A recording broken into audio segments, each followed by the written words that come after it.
6 గ్యారంటీల్లో భాగంగా 500 రూపాయలకే gas cylinder పథకాన్ని అమలు చేయాలని ప్రభుత్వం నిర్ణయించడంతో విధి విధానాల రూపకల్పనపై పౌర సరఫరాల శాఖ కసరత్తు ప్రారంభించింది. ఇందుకు సంబంధించి ఆ శాఖ ఉన్నతాధికారులు ఆయా గ్యాస్ కంపెనీల ప్రతినిధులతో చర్చలు అనంతరం ప్రధానంగా 3 ప్రతిపాదనలను సిద్ధం చేసినట్లు సమాచారం. అవేమిటంటే, ప్రస్తుతం ఒక్కో గ్యాస్ సిలిండర్ ధర 955 రూపాయలుగా ఉన్నది. ఈ పథకంలో భాగంగా 500 రూపాయలకు వినియోగదారుడు భరుస్తుండగా మిగిలిన 455 రూపాయల సబ్సిడీని ప్రభుత్వం భరించాల్సి ఉంటుంది.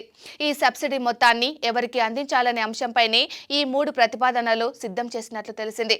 ఇందులో ఒకటి గ్యాస్ డిస్ట్రిబ్యూటర్లకు ఇవ్వాలని, మరొకటి గ్యాస్ కంపెనీలకే ఇవ్వాలని ప్రతిపాదించగా, మూడోది వినియోగదారులకే నేరుగా ఇవ్వాలని ప్రతిపాదించినట్లు సమాచారం. రాజస్థాన్ మాదిరిగా ఇక్కడ కూడా డిస్ట్రిబ్యూటర్లు కంపెనీల సబ్సిడీ అమౌంట్లను తీసుకునేందుకు అంగీకరించకపోవచ్చునని తెలిసింది. ఇప్పటికే ఈ విషయాన్ని ఇటీవల జరిగిన సమావేశంలో కంపెనీల ప్రతినిధులు, సివిల్ సప్లై అధికారులు వెల్లడించినట్లు సమాచారం. మరోవైపు రాష్ట్రంలో ఎన్ని గ్యాస్ కనెక్షన్లు ఉన్నాయి, వారిలో ఎంతమంది రేషన్ కార్డు కలిగి ఉన్నారు, వినియోగదారుల వారీగా వివరాలను అందించాల్సిందిగా గ్యాస్ కంపెనీలను పౌర సరఫరాల అధికారులు కోరగా ఇందుకు వారు నిరాకరించినట్లు తెలిసింది.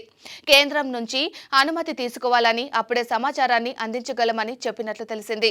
500 రూపాయలకే గ్యాస్ సిలిండర్ అమలు కోసం తెల్ల రేషన్ కార్డును ప్రామాణికంగా తీసుకుంటున్నట్లు ప్రభుత్వం ప్రకటించింది. రాష్ట్రంలో ప్రస్తుతం సుమారు 90 లక్షల తెల్ల రేషన్ కార్డులు ఉన్నాయి. సుమారు 1.24 కోట్ల గ్యాస్ కనెక్షన్లు ఉన్నాయి.